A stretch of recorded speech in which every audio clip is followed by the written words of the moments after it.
Alloh taolo islom ummatiga namozni Me'rojda farz qildi.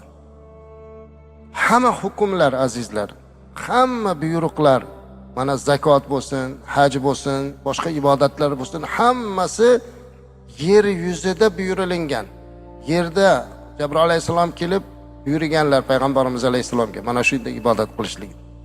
Ammo yagona namoz ulamolar aytganidek osmonda Me'rojda buyurilgan.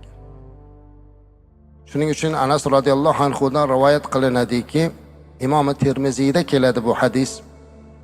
Rasulimiz alayhisalom aytadilar: "Furidat alan nabiy sallallohu alayhi va sallam laylata usriya bihi as-salavatu 50." Me'rojga chiqqanlarida payg'ambarimiz alayhisalomga birinchi 50 mahal namoz farz qilindi. Thumma nuqisat hatta ju'ilat 5. Keyin bilasizlar bu voqeani Rasulimiz alayhisalom qayta iltimos qilib so'raganlardan keyin 5 mahalga qisqartirilgan. Sahoba-i kirom Anas ibn Malik radhiyallohu anhu shuni ta'kidlab aytibdilarki, avval 50 mahal buyurildi, keyin 5 mahalga qisqartirildi. Shundan keyin payg'ambarimiz alayhisalomga nido qildi Alloh taolo: "Ya Muhammad", nidoni qarang. Ey Muhammad sallallohu alayhi va sallam, "Innahu la yubaddalu al-qawlu ladayya va inna laka bi hadhihi al-khamsi 50" dedilar.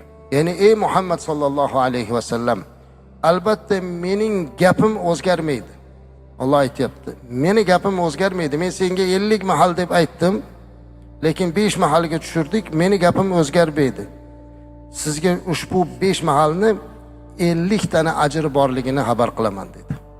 Ya'ni 5 mahal namoz o'qisa 50 mahal o'qildi deb savob yozishlikni Alloh va'da berdi. Allohga shukrki, mana shu ajrni va'da qilgan Robbimizga biz iymon keltirib bugun namoz o'qir ekanmiz. Yaxshiyamki Alloh bizga 5 mahal qilibdi. Agar 50 mahal qilganida edi, umuman dunyo ishini qila olmagan va albatta bu ibodatda ko'p nuqsonlarga yo'l qo'yilgan bo'lardi.